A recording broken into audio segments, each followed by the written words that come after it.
Disclaimer, disclaimer, disclaimer. Hello everyone and welcome to the very first edition of Black Fist and Red Blades game review, where the battle sings to the soul. Today I'll be discussing my opinion on a little indie game called Enter the Gungeon by Dodgewell. For a quick summary, Enter the Gungeon is a top-down shoot-'em-up roguelike survival game, where you choose between 4 characters on personal journeys to face the Gungeon's trials, to find the golden gun at the bottom and to kill the past. The plot for each character is pretty cut and dry and almost non-existent, but that's a good thing. You just want to get to the gameplay, where you're shooting up all the enemies of the gungeon. Each character carries their own weapon with infinite ammo and perks to help them along their journey. The hunter starts with a small pistol and a crossbow along with a small dog that usually finds parts and ammo on occasion, but never fights. Next is the convict, who starts off with a pistol and a short-range shotgun and a Molotov cocktail as their secondary item to throw and burn enemies, as well as a wanted poster that acts as a passive. Whenever you get struck by a bullet, you get a little bit of extra damage whenever you shoot the enemy. There's also the pilot, who starts out with a laser pistol, and in my opinion is possibly the worst weapon. If you're standing still while trying to shoot the enemy with your basic weapon, as far as the laser pistol, it has the worst accuracy and can barely hit anything in a straight line.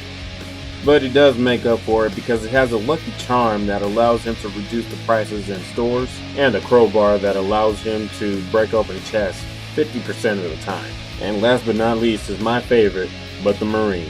This character comes with a 10-round pistol and possibly the most accurate weapon out of all, along with one piece of armor. He also comes with a one-time use ammo drop radio that delivers a green box that'll fill any weapon that you choose. When you start a level, you have to clear each room of all enemies and dodging each of their attacks, while gaining more and more money and items along the way. As you travel, you can eventually pick up keys along the way, which will allow you to open up chests that can contain random items and weapons. You begin with 3 hearts affording you 6 hits, and 2 blanks which will completely clear the room of every round coming from an enemy, along with 1 free key for a one-time use that you can spend on a chest or door, or one of the specific merchants that actually takes keys themselves. But another ability, like the company's namesake, is the dodge roll, which affords you a few invincibility frames to allow you to go through waves of enemy bullets. Though sometimes it doesn't seem like it's enough since it does have a fixed distance. But the game has an exciting array of weaponries and items with a little bit of humor and Easter eggs to go with it. Items can range from power-ups for your bullets with status effects or damage, increasing your ammo count, or improving your dodge roll, and making your blanks deadly, with both passive and active items available on each run being random. No run would ever be the same as you face the hordes of enemies deeper inside the gungeon. I always went for items to increase my bullet effects and save ammo at lower levels where the infinite ammo could never run out and I'd have a fighting chance because some of the enemies just become bullet sponges as you attack. Since each chest is randomly generated with the item that you get or a weapon, sometimes it can feel like a waste when you get something that's just not so useful. And even worse is when you find the mimics that attack you while taking away a key.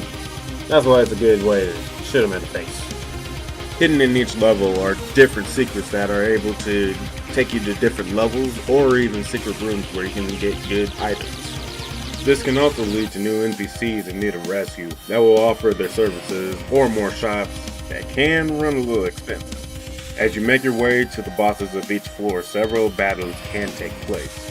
The first floor alone can have the Gatling Gold, the Bullet King, and the Twins, along with the rare occasion of a mini-boss, or fighting the door as a boss itself. I specifically hate these guys. It's even worse with the randomly generated rooms where the only way to continue on and progress is going through one of their battles, especially in the lower levels when you're running out of ammo or you're low on health.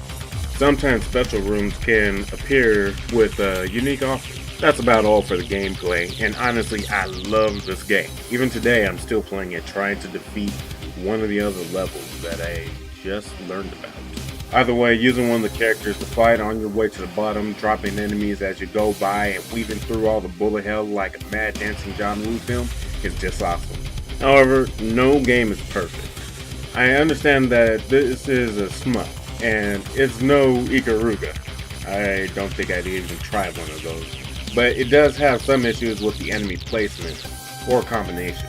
I really dislike the new combo of 2 floating spiders that shoot out webs with their bullets, and the 20-sided die that comes out afterwards that has about 6 attacks now that I've counted. It's just frustrating because you know that the webs will slow you down while the bullets are still flying everywhere, and with your movement being limited, it's just annoying, especially when it can get hectic with all the barrage of enemies that come at you at the same time. Even worse is when you're in the small room with enemies rushing at you with the charging slimes, automatic rifles, shotguns forcing you into a corner, and it just goes on and on and on and on and just. Also, with most of the rooms, or all of them, I believe, being just in a box shape, you tend to get caught on the walls or doors whenever you're trying to maneuver. And these motherfuckers, specifically, can go fuck themselves. All of them can go fuck themselves. It might be a good trade-off, though, since many of the enemy rounds themselves are not instantaneous and at least go at a fast enough speed to dodge, while you yourself get the high-powered sniper rifle or regular rifles that can be instantaneous in their shot, at least when they hit the mark. The game itself is just amazing. While I've already defeated and completed the tasks for each of the main characters, I still want to go back to discover some of the secrets, and one day kill the true boss. But what I have to conclude is that I just have to give this game a 9 out of 10. It is amazing, it is well thought out, and everything about it is just fun. While I have seen constant updates so they can fix things and move some of the new items in and around, I would love if they had either a Legolas or Kunoichi character. Somebody who's a ranger shooting around arrows, or another person who pretty much is throwing knives. Not so much as the kunai, because those are actually shovels. Thank you, Gaijin Goomba. But this concludes my opinions on the game, and honestly I just recommend it for anyone who enjoys shoot 'em ups or retro style games, as a matter of fact. But this is Black Fists and Red Blades saying happy holidays, and please try Enter the Gungeon.